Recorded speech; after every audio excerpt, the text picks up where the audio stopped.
Welcome students, Subhash English school online classes. Last 2 videos आप लोगों ने देखे ही होंगे। आगे हम और आपको कुछ जो टर्मिनोलॉजी है वो एक्सप्लेन करते हैं। वाउचर, ए रिटर्न डॉक्यूमेंट सर्टिफाइड और paper verifying the business transaction. Voucher जो होता है एक रिटर्न डॉक्यूमेंट होता है जो सर्टिफाइड किया जाता है। यदि हम कहीं ट्रांजैक्शंस करते हैं और ट्रांजैक्शन करने के बाद में जो स्लिप वापस हमें रिटर्न की जाती है वही एक प्रकार का होता है वाउचर। आप यहाँ देख रहे होंगे कि यहाँ लिखा हुआ है पेमेंट वाउचर। जिस प्रकार से हम बैंक में जाते हैं और बैंक में हम जब स्लिप को फिल करते हैं तो एक स्लिप जो होती है वो बैंकर के पास होती है और एक स्लिप जो होती है वो हमारे पास होती है। वो सर्टिफाइड होती है कि आपने पैसा विड्रॉ किया है या पैसे को डिपॉजिट किया है। एसेट्स को हम डायग्राम से समझेंगे। एसेट्स आर 2 टाइप्स, करंट और floating assets and fixed assets. Current और फ्लोटिंग एसेट्स के 2 पार्ट्स होते हैं। First liquid assets, then second current assets. Fixed assets 2 part, tangible assets and intangible assets. इन सारी assets को आगे हम आपको briefly explain करेंगे। Fixed assets, assets purchased और acquired for long term use. Fixed assets हमारी ऐसी assets होती हैं जिनका उपयोग जो करते हैं हम लंबे समय तक के लिए करते हैं और ये वन टाइम इन्वेस्टमेंट होती है, like a building, home and car. Current assets की बात करें, current assets assets purchase for producing goods और operating business are called current assets are floating assets. Current assets used for the producing goods और operating business.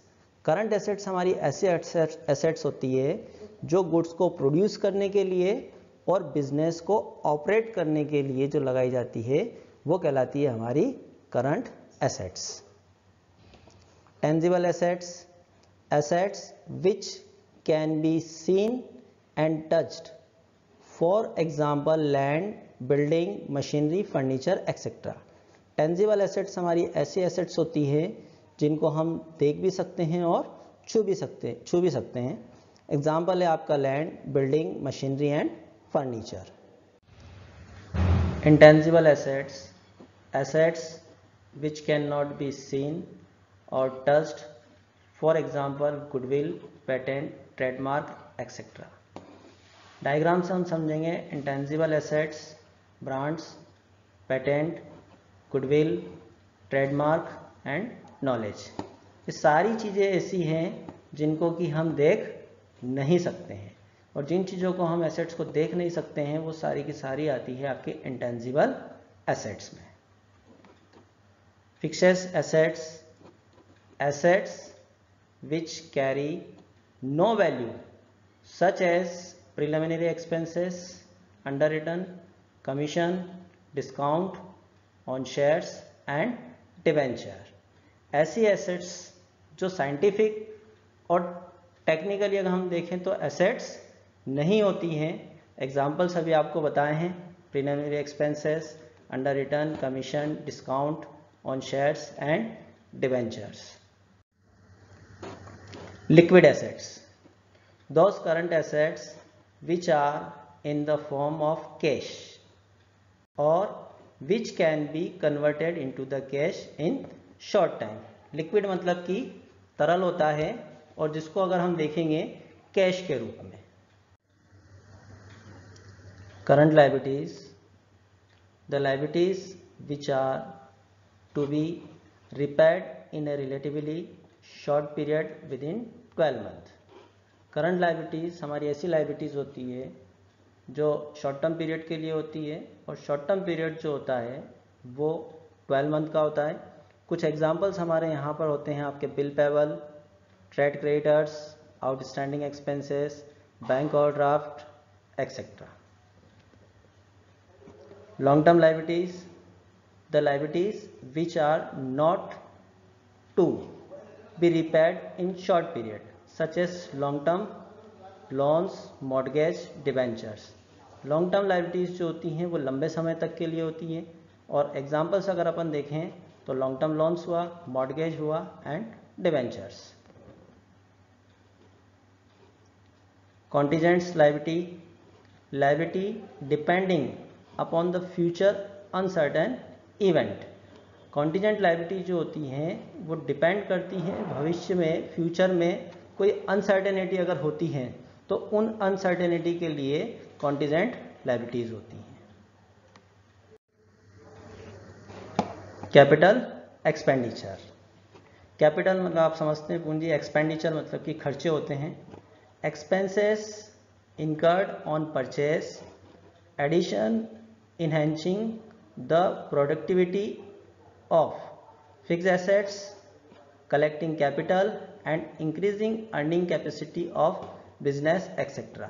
Capital expenditure जो होते हैं ये one time expenditures होते हैं, गुड्स की productivity बढ़ाने के लिए, फिक्स एसेट्स को परचेस करने के लिए, और हमारे पास जो कैपिटल है उस कैपिटल से और कैपिटल हम बढ़ाने के लिए या बिजनेस में इन्वेस्ट करने के बाद और कैपिटल अपन कलेक्ट करते हैं. ऐसी जो होती है वो होती है हमारी कैपिटल एक्सपेंडिचर.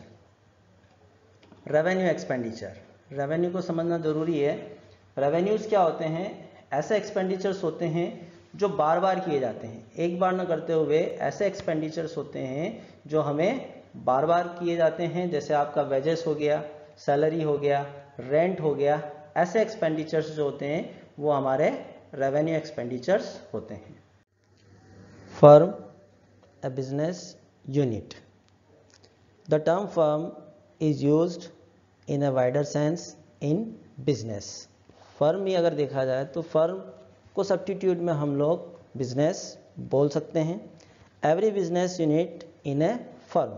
बिजनेस की हर यूनिट जो होती है वो एक प्रकार की फर्म होती हैं. But according to law it is used in the narrow sense, that is unit carrying business in a partnership. Okay. Business transaction, mutual dealing of goods, money or services in a business.